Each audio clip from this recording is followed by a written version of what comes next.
Hello, नमस्कार। आप सभी लोगों का एग्ज़ाम टाइम एकेडमी पर स्वागत है। एग्ज़ाम टाइम एकेडमी में जैसा कि वादे के अनुसार मैं आपसे कहा था कि अर्थशास्त्र इंटर का जो अर्थशास्त्र है उसका टॉपिक वाइज रिवीजन आपके एग्ज़ाम तक मैं करा दूंगा, और उसी को ध्यान में रखते हुए आपका अर्थशास्त्र का ये दूसरा टॉपिक है। दूसरा टॉपिक, आप ये जानिए कि अगर आप इसको अध्ययन कर लेते हैं तो निश्चित तौर पे आपके न केवल बहुविकल्पी बल्कि अति लघुत्तरी जो प्रश्न आएंगे जरूर बन जाएंगे। अर्थशास्त्र एक कठिन सब्जेक्ट माना जाता है जिससे बहुत सारे बच्चे इसको पढ़ने से कतराते हैं, जो ले लेते हैं वह भी ध्यान से नहीं पढ़ते। तो आप आइए, अर्थशास्त्र अगर मेरे साथ आप सीख रहे हैं और भविष्य में आप अभी इंटर में हैं, भविष्य में इस सब्जेक्ट को अपने अध्ययन का आधार बनाना चाहते हैं और इसमें नौकरी पाना चाहते हैं, तो निश्चित रूप से इस चैनल को आप कभी मत भूलिएगा। और अर्थशास्त्र आपको नौकरी निश्चित रूप से देकर जाएगा, क्योंकि बहुत ही मजेदार सब्जेक्ट है अर्थशास्त्र।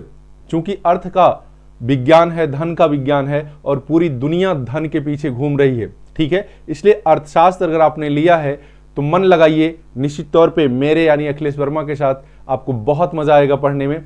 चूंकि बहुत टाइम नहीं है, ठीक है, इसलिए बहुविकल्पी प्रश्न केवल टाइप करके मैं आंसर बता दूं उससे भी कुछ होने वाला नहीं है। इसलिए मैंने सोचा कि कम से कम जितना मैं टॉपिक पर बोल पा रहा हूं वो आपके लिए बहुत महत्वपूर्ण हो जाए और आपके एग्जाम में निश्चित रूप से प्रश्नों को हल करने में सहायक हो जाए। तो आइए इसी को ध्यान में रखते हुए, ये आपका दूसरा टॉपिक है। देखिएगा, इस टॉपिक का नाम है उपभोक्ता का व्यवहार। ठीक, क्या नाम है? उपभोक्ता का व्यवहार। अध्याय 2 है आपका। क्या है? अध्याय 2।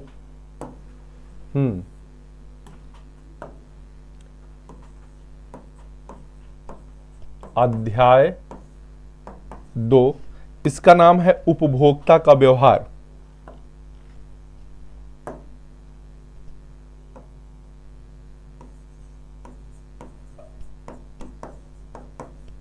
उपभोक्ता का व्यवहार। उपभोक्ता का व्यवहार। उपभोक्ता का व्यवहार को समझने से पहले हम क्या करेंगे? सबसे पहले ये समझेंगे उपभोक्ता कौन होता है, उपभोक्ता किसे कहते हैं। ठीक है, तो आप जानिएगा कि वह समस्त व्यक्ति जो अपनी आवश्यकता की पूर्ति के लिए किसी न किसी वस्तु का उपभोग या प्रयोग कर रहे हैं, उसे उपभोक्ता कहते हैं। ठीक है, क्या आप लिखेंगे कि वह सभी व्यक्ति जो अपनी आवश्यकता की पूर्ति के लिए किसी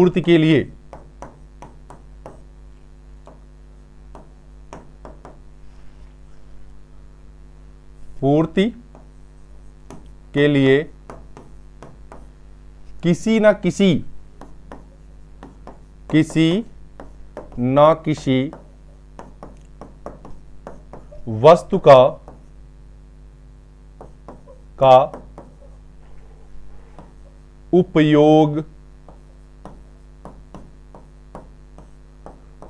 उपभोग या प्रयोग कर रहे हैं,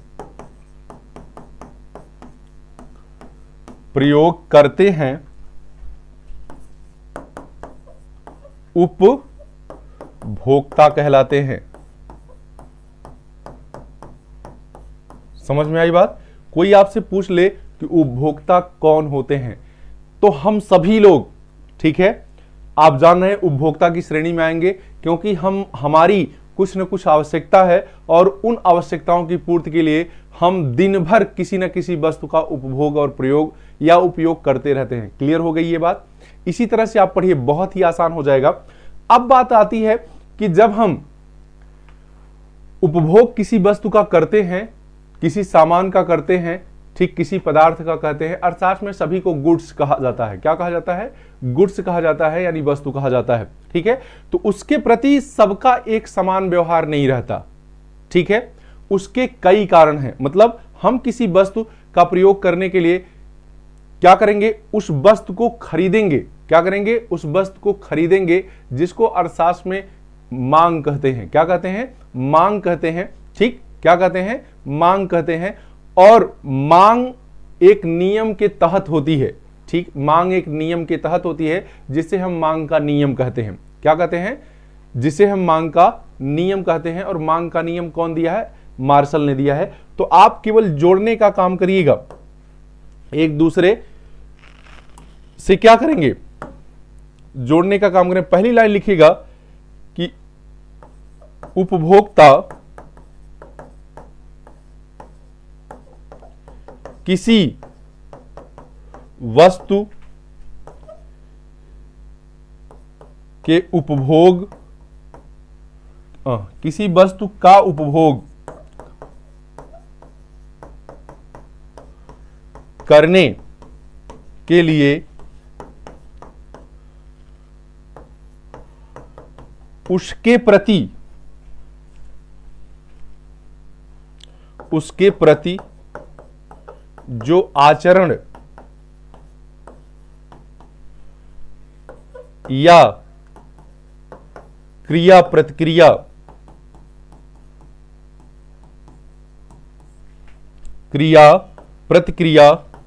करता है उसे उपभोक्ता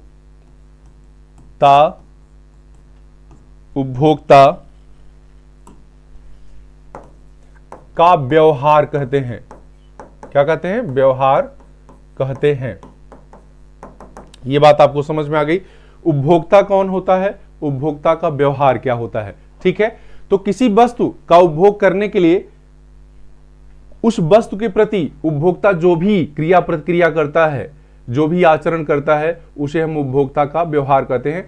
और इस पूरे अध्याय में हम इसी का अध्ययन करेंगे। उसमें सबसे महत्वपूर्ण है मांग। क्या है? वस्तु की मांग। क्या है? मांग। देखिएगा, मांग।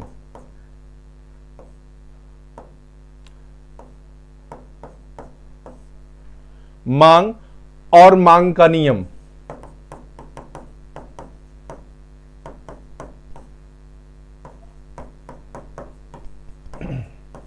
मांग और मांग का नियम आप जान लीजिएगा। किसी वस्तु का प्रयोग या उपभोग करने के लिए उपभोक्ता क्या करता है? उस वस्तु को क्रय करता है, खरीदता है। इसी क्रय को, खरीदने को, समझ में आई बात, मांग कहते हैं। क्या कहते हैं? मांग कहते हैं। और उस वस्तु को खरीदने या क्रय करने में एक नियम फॉलो होता है। समझ में आई बात?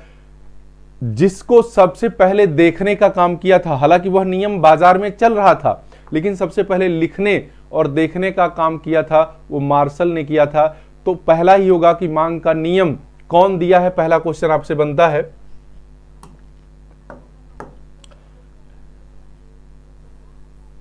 लिखेंगे मांग का नियम मार्शल ने दिया है। बहुत विस्तृत तो नहीं हो पाएगा, लेकिन जितना हो पाएगा उतना आपके लिए बहुत महत्वपूर्ण होगा। ठीक है, यह पूछा जाएगा कि मांग का नियम कौन दिया है, तो मार्शल ने दिया है। कल आपको बताया गया था कि मार्शल की पुस्तक का नाम क्या है, तो प्रिंसिपल ऑफ इकोनॉमिक्स है। मार्शल किस अर्थशास्त्र से जुड़े हैं, तो कल्याण अर्थशास्त्र से जुड़े हैं। ठीक है, अब देखिए अगला मांग का नियम आपसे पूछा जाएगा कि मांग का नियम क्या होता है। ठीक है, मांग का नियम क्या होता है। मांग के नियम के पहले आप मांग जान लीजिए, मांग क्या होती है। मांग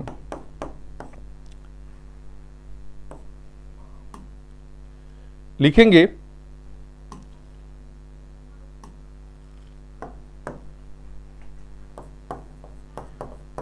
किसी निश्चित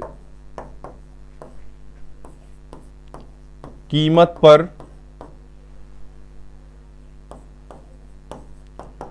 किसी निश्चित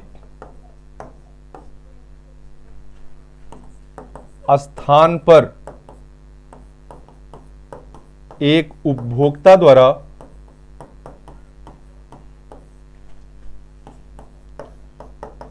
किसी वस्तु की जो मात्रा खरीदी जाती है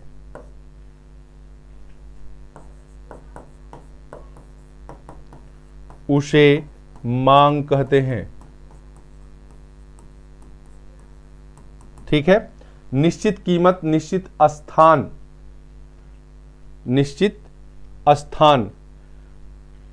और निश्चित समय भी आप कर लीजिएगा। यहां समय और निश्चित स्थान। ठीक है, किसी निश्चित कीमत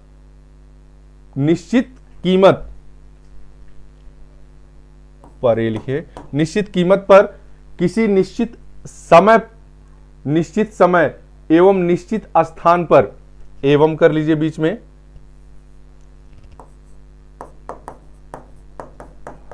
जल्दी में ये हो रहा है।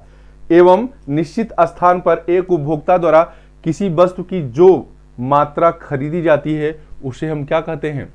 उसे हम मांग कहते हैं। उसे क्या कहते हैं? वस्तु की मांग कहते हैं या डिमांड कहते हैं अंग्रेजी में। क्लियर? अब देखिएगा मांग का नियम क्या है। मांग का नियम, ठीक है, मांग का नियम आपको लिखने के लिए आएगा तो आप ऐसे लिखेंगे कि मांग का नियम मार्शल ने दिया है। ठीक है, क्या लिखेंगे? मांग का नियम मार्शल ने दिया है।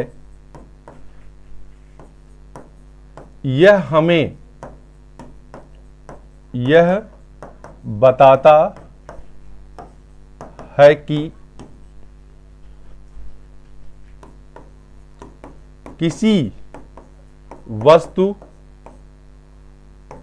की कीमत तथा उसकी मांग में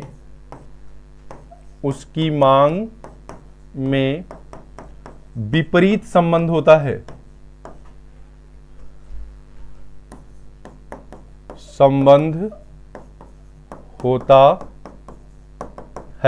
विपरीत संबंध यानी इसी को ऋणात्मक संबंध भी कहते हैं। ऋणात्मक संबंध, ठीक है, होता है। अर्थात जब वस्तु की कीमत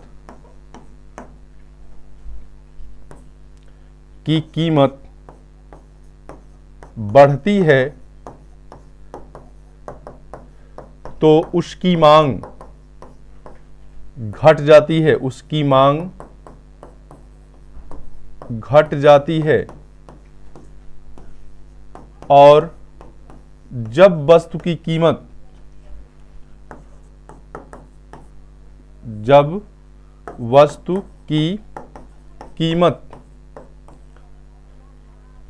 घटती है तो उसकी मांग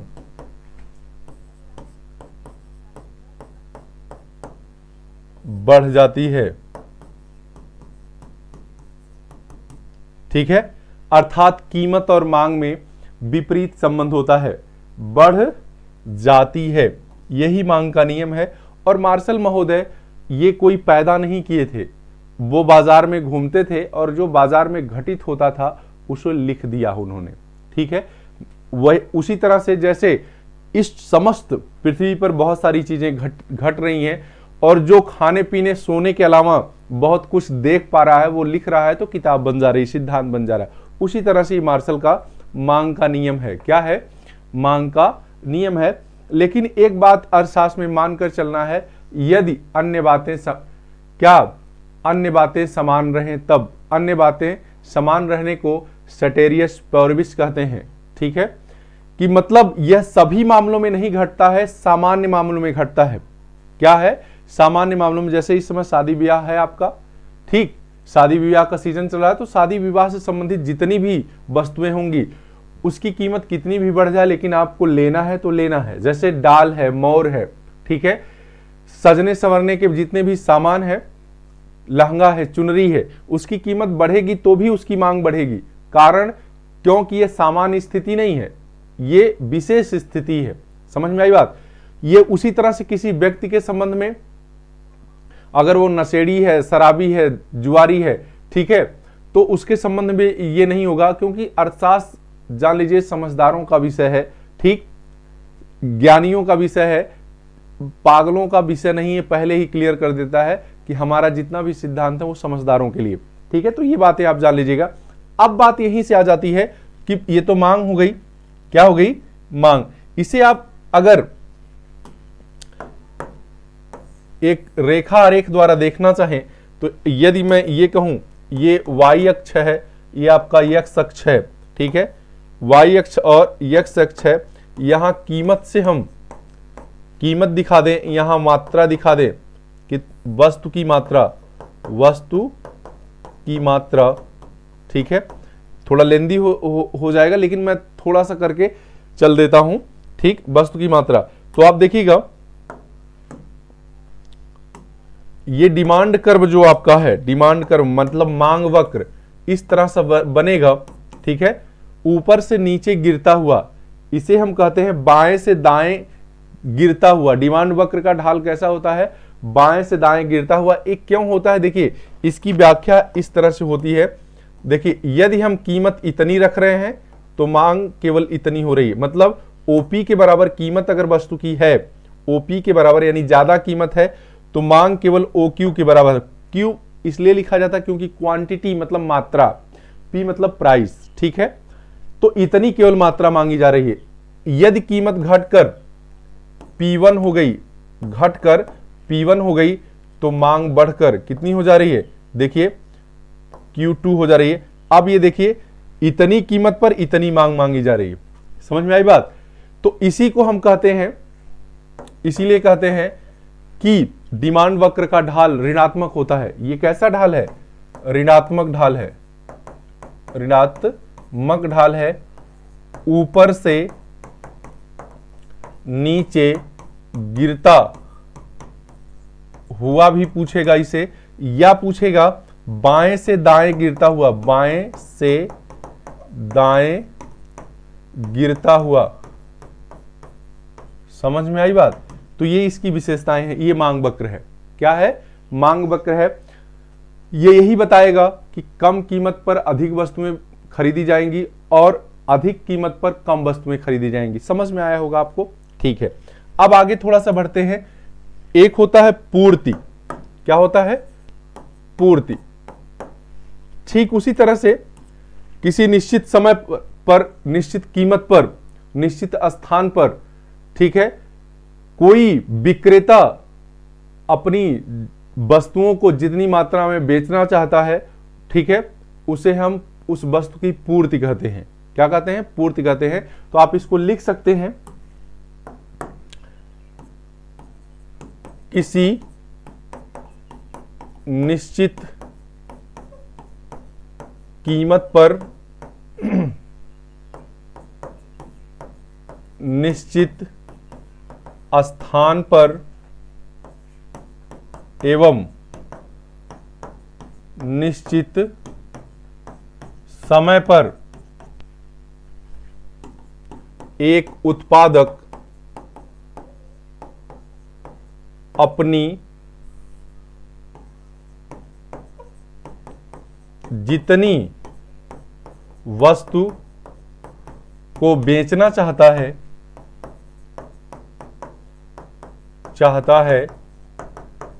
उसे पूर्ति कहते हैं। उसे क्या कहते हैं, पूर्ति कहते हैं। इससे आसान कहीं पर भी नहीं मिलेगा। ये आप जान रहे हैं कि देखिए अगर आप किसी वस्तु को बेचे होंगे, बहुत सारे बच्चे मंडी वंडी जाते हैं, सब्जी वब्जी उगाते हैं, या बहुत सारी वस्तुओं का उत्पादन करके उसे मार्केट में ले जाकर बेचते हैं, तो कब ज्यादा बेचते हैं, जब ज्यादा कीमत मिलती है तो ज्यादा बेचते हैं, कम कीमत मिलती है तो कम बेचते हैं। जैसे इस समय गोभी देखिए, गोभी की मार्केट बहुत ज्यादा डाउन हो गई है, ठीक है। गोभी खेत में सड़ रही है पड़े पड़े, क्योंकि गोभी एकदम रेट नहीं है उसका, ठीक है। लेकिन किसी दिन पता चले कि आज गोभी 20 रुपया का एक फूल बिक गई, 20 रुपया किलो बिक गई, तो उस दिन अगले दिन बहुत सारी गोभियां मार्केट में चली जाएंगी। ठीक है, तो यह मांग के विपरीत होता है। यह ज्यादा कीमत पर ज्यादा लोग बेचते हैं, कम कीमत पर कम बेचते हैं। समझ में आई बात? पूर्ति जो होती है वो मांग के बिल्कुल विपरीत होती है। तो आप लिखेंगे कि पूर्ति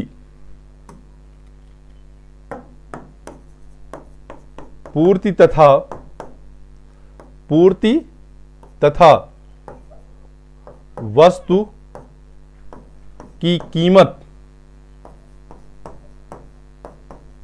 में धनात्मक संबंध होता है। धनात्मक संबंध होता है, अर्थात अधिक कीमत पर अधिक वस्तु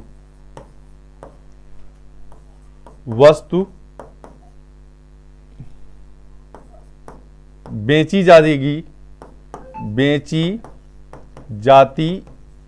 है या पूर्ति की जाती है। समझ में आ रही बात? यदि पूर्ति वक्र की अगर हम बात करें, किसकी? पूर्ति वक्र की बात करें, तो देखिएगा ये आपका क्या हो गया, याद रख लीजिएगा, इकोनॉमिक्स का जान है ये। ठीक है, ये आपका वाई अक्ष जो ऊपर रहेगा वाई अक्ष होगा, जो नीचे होगा वो एक्स अक्ष होगा। यहां 0 होता है। यहां हम कीमत, प्राइस क्या करते हैं, प्राइस की अगर बात करते हैं, प्राइस, और यहां गुड्स आपकी हो जाती है क्या, गुड्स, यानी गुड्स की मात्रा, वस्तु की मात्रा। जो लोग हिंदी वाले हैं हिंदी में जान ले, ये वस्तु है और ये है कीमत। अब देखिएगा इसका वक्र कैसे होगा, इसका वक्र धनात्मक होगा। क्या होगा? इसको एस वक्र कहते हैं, सप्लाई कर्व। सप्लाई, पूर्ति की अंग्रेजी जो होती है वो सप्लाई होती है। पूर्ति की अंग्रेजी क्या होती है? सप्लाई होती है। इसे हम सप्लाई कर्व कहते हैं। अब देखिए यह कैसे सिस्टम बनाता है। देखिए ये, यदि कीमत P है OP के बराबर, तो मांग हो रही है OQ के बराबर। क्लियर?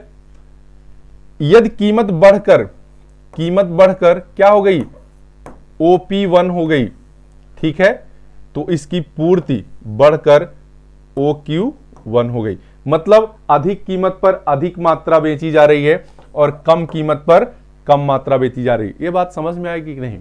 ठीक है, समझ में आ रही कि नहीं? ये देखिए इकोनॉमिक्स आप बहुत जगह पे पढ़ रहे होंगे, बहुत सारे गुरुजी पढ़ा रहे हैं, गुरुजी पढ़ाते हैं अपने हिसाब से, लेकिन जरूरी नहीं है कि आपको समझ में आ जाए। पिलाने का काम करता हूं मैं इकोनॉमिक्स को, बस केवल आपको जरूरत है तो जुड़ने की। दोनों कर समझ में आ गए। अब एक चीज पूछ देता है कि किसी वस्तु की कीमत कहां निर्धारित होती है, जहां पूर्ति और मांग वक्र आपस में क्या करते हैं, काटते हैं। देख लीजिएगा, वस्तु की कीमत निर्धारण अगर पूछ दे, वस्तु की कीमत निर्धारण, तो वस्तु की कीमत कहां निर्धारित होती है, जहां डिमांड वक्र यानी मांग वक्र और पूर्ति वक्र एक दूसरे को क्या करते हैं, काटते हैं। समझ में आई बात? वहीं किसी वस्तु की कीमत क्या हो जाती है, निर्धारित हो जाती है। क्यों? क्योंकि जितना मांगा जाता है उतना नहीं मिलता है, ना बेचने वाला जितना मांगता है उतना मिलता है, ना खरीदने वाला जितने में कहता है उतना मिलता है। समझ में आई बात? तो आप जान लीजिएगा, इस तरह से बनाकर आप कीमत निर्धारण कर दीजिएगा। बता दीजिएगा कि मार्शल ने यह कहा है कि किसी वस्तु की कीमत, ठीक है, उसके पहले बहुत सारा विवाद था कि लोगों को लगता था कि उत्पादक चूंकि उत्पादन कर रहा है तो वह वस्तु की कितनी कीमत होनी चाहिए वह निर्धारित करेगा। ठीक है, लेकिन यह सिद्धांत काम नहीं किया। क्यों? क्योंकि आप छोटा सा सिस्टम समझ लीजिए, आपका घर अगर घर गांव में है, एक रूम में भूसा रखा है, दूसरे में कुदाल रखी है, तीसरे में कुछ रखा खाली पड़ा है, एक पैसा उसका भाड़ा नहीं मिलेगा। लेकिन यदि वही मकान आपका मार्केट में है तो आप एक छोटे से कमरे का 1500 से 2000 रुपये भाड़ा पा रहे हैं। ये अंतर क्यों है? जो मकान बनने में आपका घर पर पैसा लगा है, वही मकान एक सड़क पर बनने में पैसा लगा है, उतने ही कंक्रीट, उतने ही सीमेंट, उतने ही ईंट लगी हैं। फिर तब यहां वो किसी काम का नहीं है, वहां इतने कीमत का क्यों है? क्यों? क्योंकि वहां मांग है और यहां मांग नहीं है। तो ये कहा गया किसी वस्तु की कीमत मांग निर्धारित करती है। क्या निर्धारित करती है? मांग निर्धारित करती, पूर्ति नहीं। तो फिर ये विवाद उठ गया कि नहीं, किसी वस्तु की पूरी तरह से ना कीमत मांग निर्धारित करती है, ना कीमत पूर्ति निर्धारित करती है, बल्कि यह दोनों मिलकर निर्धारित करते हैं। यह विवाद उसी तरह से है जैसे किसी कैंची के बीच कागज दो फलकों के बीच रखकर काट दिया जाए और यह कहा जाए किस कागज के टुकड़े को कौन काटा है, ऊपरी फलक या निचली फलक, तो यह डिसाइड नहीं हो पाएगा, ठीक है, कि कौन काटा है। उसी तरह से आप लिखेंगे कि किसी वस्तु की कीमत मांग और पूर्ति दोनों निर्धारित करती हैं। मांग वक्र और पूर्ति वक्र जहां आपस में काटते हैं, वहीं पर किसी वस्तु का कीमत निर्धारण होता है। समझ में आई बात? अब ये मैं लिख नहीं रहा हूं, कीमत निर्धारण लिख लीजिएगा वीडियो को पॉज करके, क्योंकि सब लिखने लगूंगा तो बहुत ज्यादा क्या हो जाएगा, लंबा वीडियो हो जाएगा। और लंबी चीज आप पबजी खेल सकते हैं, 60 वीडियो देख सकते हैं, गाली गलौज सुन सकते हैं, लेकिन पढ़ाई के संबंध में लंबी वीडियो नहीं देख सकते। ये मेरा अनुभव है, मैं आपको लगभग 2 महीने से आपसे बातचीत कर रहा हूं, तो ये मैं पता है मुझे, ठीक है। बच्चे स्टार्ट करते इतना लंबा वीडियो और छोड़ के चले जाते हैं। अब देखिए इसमें आपकी किताब में और क्या दिया है उस पर बात करते हैं। देखिए वस्तुएं जो हैं, वस्तुओं के संबंध में क्या होता है, वस्तुएं कई तरह की होती है। एक होती है घटिया वस्तु, एक होती है सामान्य वस्तु। घटिया वस्तुओं के संबंध में क्या होता है, घटिया वस्तु का मतलब निकृष्ट वस्तु, ठीक है, उसके संबंध में मांग का नियम काम नहीं करता, ठीक है, उसके संबंध में मांग का नियम नहीं काम करता। मतलब घटिया वस्तु के संबंध में क्या होगा, जब उसकी कीमत घटेगी तो उसकी मांग भी घट जाएगी, ठीक है, क्योंकि बस उसी एवज में अच्छी वस्तु का भी दाम नीचे होगा, तो उस वस्तु को आदमी छोड़कर दूसरे का उपयोग करने लगता है। जैसे आप समझिएगा कि घी के संबंध में डालडा क्या है, घटिया है, उसी तरह से रिफाइंड के संबंध में डालडा घटिया है।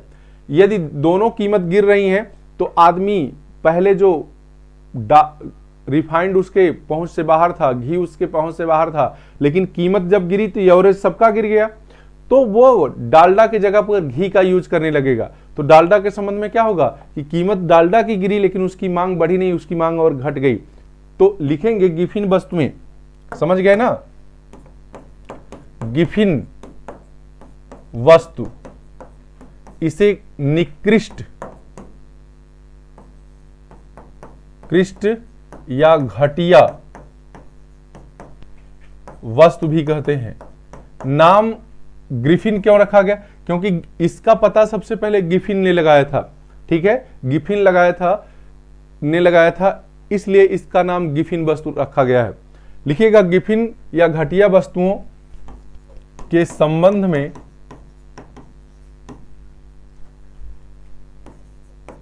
मांग का नियम काम नहीं करता,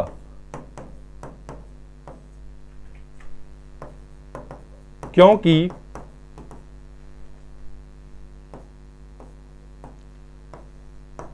इसकी कीमत घटने पर लोग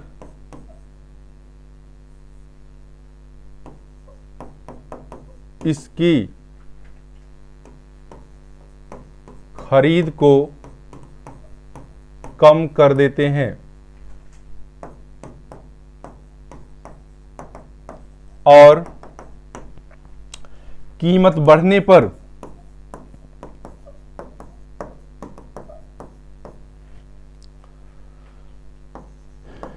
इसकी मांग बढ़ा देते हैं। मतलब इसमें कैसा संबंध होगा? धनात्मक संबंध होता है, धनात्मक संबंध होता है। अब देखिए ये संबंध की बात अगर मैं करूं, संबंध कैसे डिसाइड होता है? एक दिशा में परिवर्तन को धनात्मक संबंध कहते हैं। एक दिशा में परिवर्तन को धनात्मक संबंध कहते हैं। जैसे कीमत भी बढ़े तो मांग भी बढ़े, ठीक, कीमत घटे तो मांग भी घटे, इस तरह की जो बात की जाएगी, एक ही दिशा में दोनों परिवर्तन हो रहा है तो इसको हम धनात्मक संबंध कहते हैं। जब विपरीत दिशा में परिवर्तन होगा तो उसे हम ऋणात्मक संबंध कहेंगे इकोनॉमिक्स की भाषा में। ठीक है, ये बात आपको समझ में आ गई होगी। गिफिन वस्तुएं क्या होती हैं? गिफिन, यदि देखिए इसका ग्राफ आपका बनेगा, पूछ दे कि ये जो डिमांड वक्र अगर ऐसा है डिमांड वक्र, तो ये कैसी वस्तु है? ठीक है, ये कैसी वस्तु है? तो ये कैसी वस्तु है? गिफिन वस्तु है। कैसी वस्तु है? गिफिन वस्तु के संबंध में इस तरह का डिमांड वक्र बनेगा। ठीक, सामान्य वस्तु के संबंध में जैसा मैंने उसके पहले बताया था। अब देखिए इसके बाद एक चीज और आपसे पूछी जाएगी, स्थानापन्न वस्तु। स्थानापन्न वस्तु, स्थानापन्न वस्तु पूछी जाएगी। स्थानापन्न वस्तु क्या कहलाती है? स्थानापन्न वस्तु वे वस्तुएं होती हैं जो एक वस्तु के स्थान पर प्रयोग कर ली जाती हैं और वो उसी तरह का काम कर देती हैं। जैसे डालडा हो या रिफाइंड हो या सरसों का तेल हो, पूरी सब में निकलेगी, पूरी सब में निकल जाएगी, या घी हो सब में निकल जाएगी। यदि एक चीज नहीं है तो आप दूसरे से उसका काम चला लेते हैं, तीसरे से उसका काम चला देते हैं। तो ये सभी एक दूसरे के क्या है? स्थानापन्न है। उसी तरह से गुड़ और चीनी है, क्या है? गुड़ और चीनी है। गुड़ अगर नहीं है तो उसके जगह पे चीनी का प्रयोग कर लिया जाता है, चीनी नहीं है तो उसके जगह पर गुड़ का प्रयोग कर लिया जाता है, क्योंकि ये दोनों चीजें मीठी हैं। तो ऐसी वस्तु में जो एक दूसरे के स्थान पर प्रयोग कर ली जाए और वो उसी तरह का लाभ दे दें, उसी तरह का संतोष दें, उसे हम स्थानापन्न वस्तु कहते हैं। जैसे चाय और कॉफी, ये क्या है? स्थानापन्न वस्तु है। चाय नहीं है तो कॉफी से आप काम चला लेते हैं, कॉफी नहीं है तो चाय से काम चला लेते हैं। ठीक है ना जी।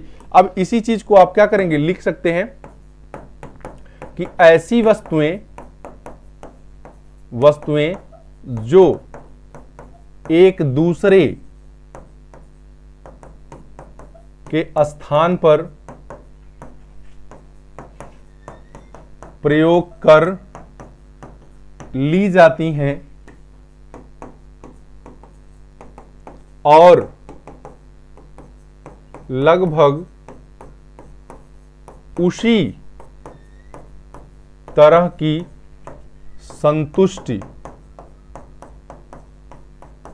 प्रदान करती हैं,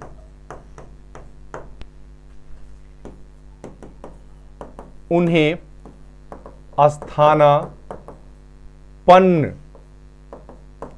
वस्तु कहते हैं। जैसे ध्यान दीजिएगा, जैसे चाय कॉफी,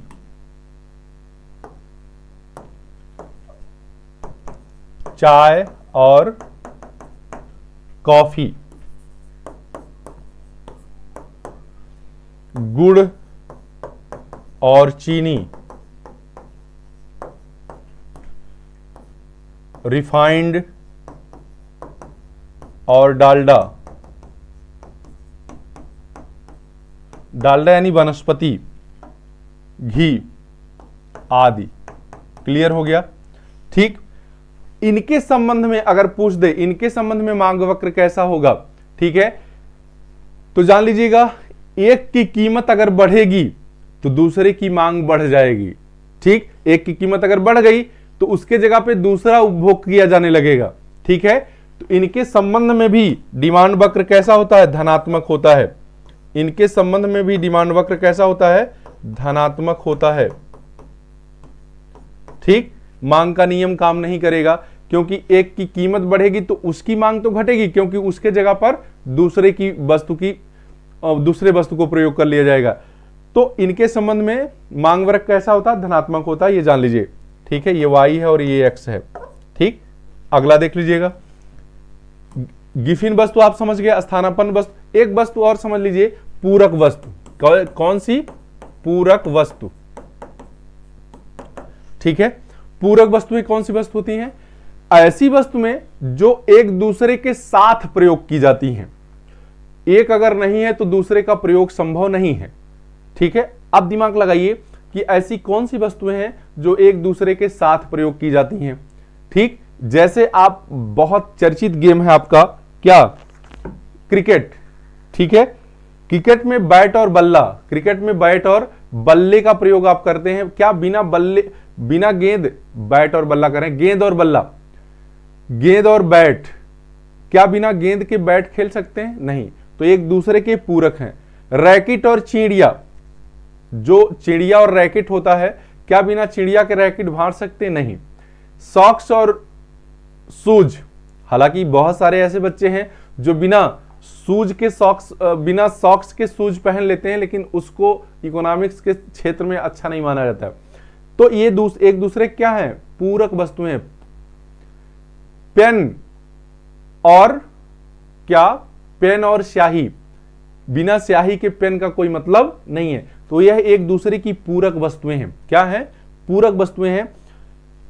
इसके संबंध में मांग वक्र ऋणात्मक होगा, क्योंकि एक की अगर कीमत बढ़ेगी तो दूसरे की मांग भी घट जाएगी। क्यों? क्योंकि अगर एक महंगा हो जाएगा तो दूसरे का प्रयोग ही लोग बंद कर देंगे। कार और पेट्रोल, कार और पेट्रोल, समझ में आ रही बात? तो आप इसको लिख लीजिएगा कि पूरक वस्तुएं ऐसी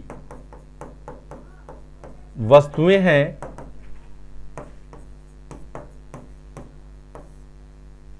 जिनका प्रयोग एक साथ होता है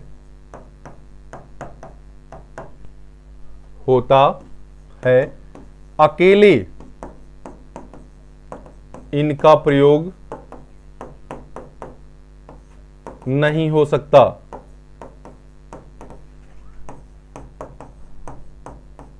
जैसे गेंद और बल्ला, गेंद और बल्ला। ठीक है, गेंद और बल्ला, कार और पेट्रोल,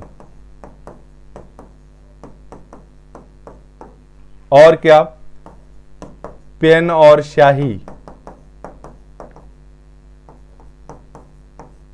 और क्या? रैकेट और चिड़िया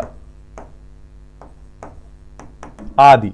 ठीक है, इसके संबंध में पूछ दे मांग वक्र कैसा होगा, तो इसके संबंध में मांग वक्र क्या होगा? ऋणात्मक होगा, जैसे सामान्य वस्तुओं के संबंध में होता। क्यों? क्योंकि अगर एक की कीमत बढ़ेगी तो दूसरे की मांग अपने आप घट जाएगी। ठीक है, क्या होगा? ऋणात्मक। क्लियर हो गया? देखिए, ये तो वस्तु थी। आपके चैप्टर में और सारी चीजें हैं। ठीक है, देखिएगा, एक चीज मैं और बता दूं आपको जल्दी से कि उपभोक्ता जिस भी वस्तु का उपभोग करता है, ठीक, जिस भी वस्तु का उपभोग करता है, जान लीजिए, तो अगर जैसे मान लीजिए आप 10 किलो का उपभोग कर रहे हैं या 5 किलो को उपभोग कर रहे हैं, तो 1 किलो को उपभोग करेंगे तो कुछ उपयोगिता मिलेगी, दूसरे वस्तु का उपभोग करेंगे तो कुछ और मिलेगी, तीसरे का और मिलेगी। ठीक, चौथे तक जाते जाते आपका पेट फुल हो जाएगा। समझ में आई बात? इसके बाद मतलब वह आपके उपयोगिता का अंतिम चरम होगा, उससे ज्यादा उपयोगिता आपको नहीं मिल सकती, और यदि आपने जबरदस्ती लालच में खा लिया तो उससे नुकसान हो जाएगा। समझ में आई बात? तो कहते हैं कि एक उपभोक्ता किसी वस्तु का उपयोग क्यों कर रहा है? क्योंकि उसमें उपयोगिता छुपी है। क्या छुपी है? उपयोगिता छुपी है, और इसी उपयोगिता के कारण ही वस्तु का उपभोग कोई भी व्यक्ति क्या कर रहा है। इसी उपयोगिता को जो 10 किलो के खाने में या 5 किलो को खाने में जो उपयोगिता उसे प्राप्त हुई उसे हम टीयू कहते हैं, कुल उपयोगिता यानी टोटल यूटिलिटी। और 10 केलों के खाने से जो उपयोगिता मिली उसे तो टीयू कह दिए, लेकिन अंतिम केले से जो उपयोगिता मिली उसे हम सीमांत उपयोगिता कहे। समझ में आई बात? अंतिम केले से जो उपयोगिता मिलती है उसे हम क्या कहते हैं? सीमांत उपयोगिता कहते हैं। ठीक है, अब देखिए, जैसे मैं आपसे कुछ प्रश्न जो आपके बहुविकल्पी दिए हैं उस पर बात कर लूं, ठीक, क्योंकि बहुत ज्यादा विस्तार करने में बहुत ज्यादा चला जाएगा, तो आप देख लीजिएगा क्या पॉइंट वाइज आप कर लीजिए।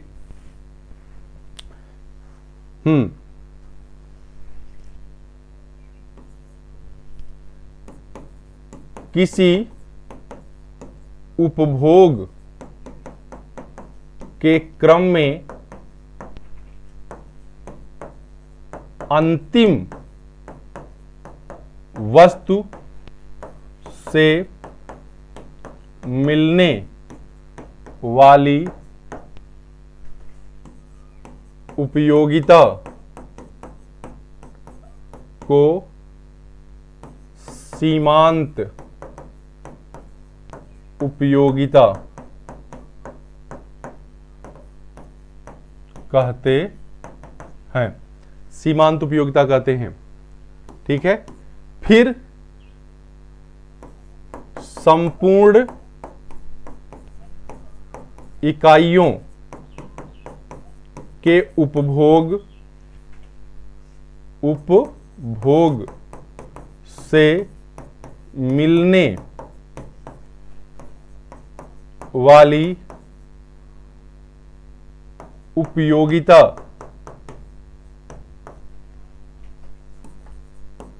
को कुल उपयोगिता टीयू, इसको एमयू कहते हैं। एमयू ये हो गई, इसको टीयू कहते हैं। एक संबंध लिख लीजिए यहीं, ये सब विस्तृत पढ़ाने वाली चीजें हैं लेकिन टाइम बहुत कम है आपके पास। लिखेंगे जब सीमांत उपयोगिता शून्य होती है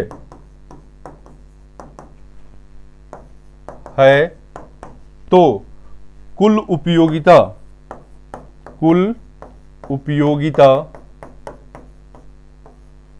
अधिकतम होती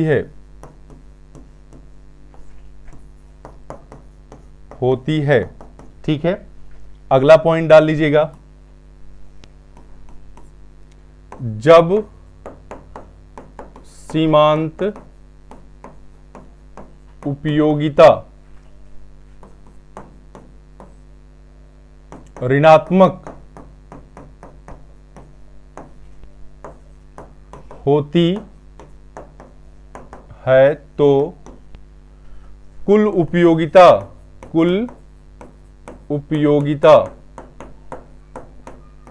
भी घटने लगती है।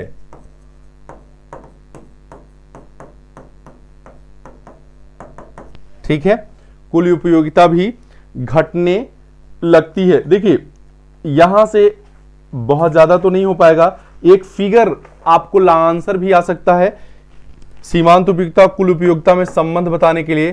तो मैं एक फिगर बना दे रहा हूं, आप इसी से इसका अंदाजा लगा सकते हैं। ये यक्ष है, इसके लिए तालिका भी बनानी पड़ेगी, तालिका आप किताब से देख लीजिएगा। ठीक, देखिए ये आपका है टीयू, क्या है? टीयू, कुल उपयोगिता। ठीक, और देखिएगा एक चीज,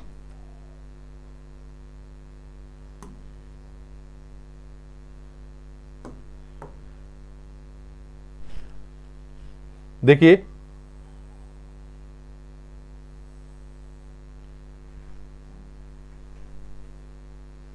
यहां तक तो क्या हो गया, यहां तक दोनों बढ़ती हैं, और इसको थोड़ा सा और कर लीजिए, अब तालिका के आधार पर यह बनाया जाता तो निश्चित तौर पे और स्पष्ट आपको होता, लेकिन वही है कि समय नहीं है। ये देखिए यहां पर ये जब शून्य हुई MU तो ये अधिकतम हुई,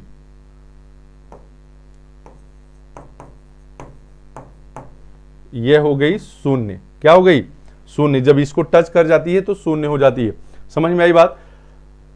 जब ये वक्र नीचे की ओर दबा रहता है तो दोनों बढ़ती हैं, जब ये शून्य होती है तो यह अधिकतम होती है। और ये देखिए अब इधर का इधर हो गया तो ये ऋणात्मक में चली गई, नीचे का क्या होता है ऋणात्मक में, और ये जब इधर ऋणात्मक होती है तो यह भी क्या होती है? घटना शुरू होती है। ठीक है, ये वक्र से आप समझ सकते हैं। देखिए इस टॉपिक से जितने भी, एक क्वेश्चन और आपको आएगा, आप उसको भी देख लीजिए। कह रहा है कि सीमांत उपभोग प्रवृत्ति, ठीक, यदि सीमांत उपभोग प्रवृत्ति, ठीक है, इसको MPC कहते हैं। MPC जब विस्तृत क्लास में आप पढ़ेंगे तो मैं इसको बता दूंगा। MPC कितनी है? 0.5 है। तो ठीक है, MPC कितनी है? 0.5 है। तो गुणक,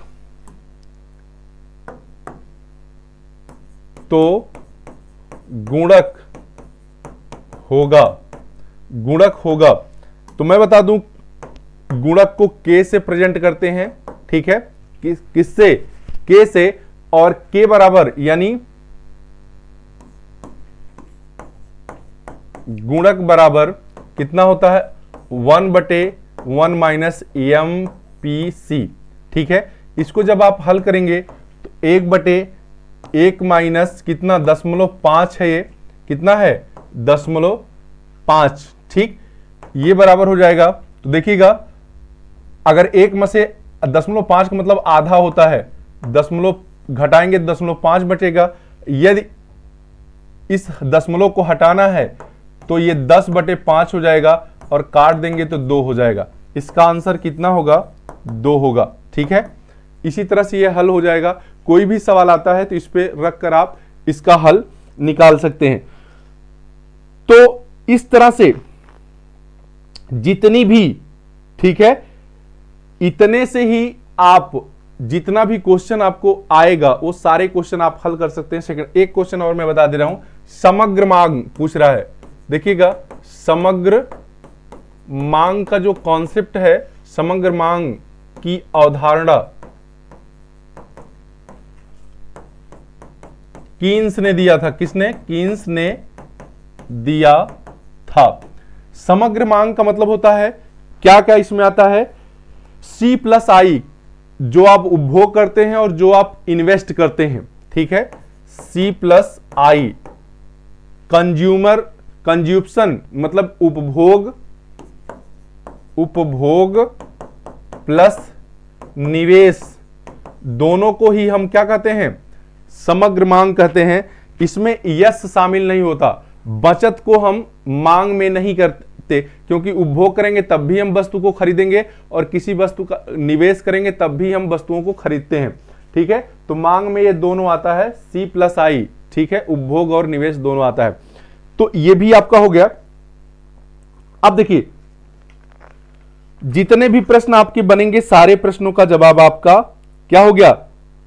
हो गया। इससे ज्यादा कुछ भी नहीं आएगा। एक चीज और जान लीजिएगा, जब बजट रेखा पूछा है, एक उपभोक्ता, ठीक है, एक उपभोक्ता की बजट रेखा से आशय उस रेखा से होता है जितना वह किसी वस्तु को खरीद सकता है, जितनी आय के द्वारा वह किसी वस्तु को खरीद सकता है, उसे हम उस उपभोक्ता की बजट रेखा या बजट लाइन कहते हैं। ठीक है, इससे ज्यादा बहुत बड़ा वीडियो हो जाएगा। इसके बाद मैं इससे जो दूसरा अध्याय है उस पर चर्चा कर दूंगा। तो इसके 2 से 3 बार आप देख लीजिएगा, आपको बहुत मजा आएगा। ये वीडियो सबके लिए इंपॉर्टेंट है। ठीक है, तो अभी के लिए बस इतना ही, दीजिए इजाजत, नमस्कार।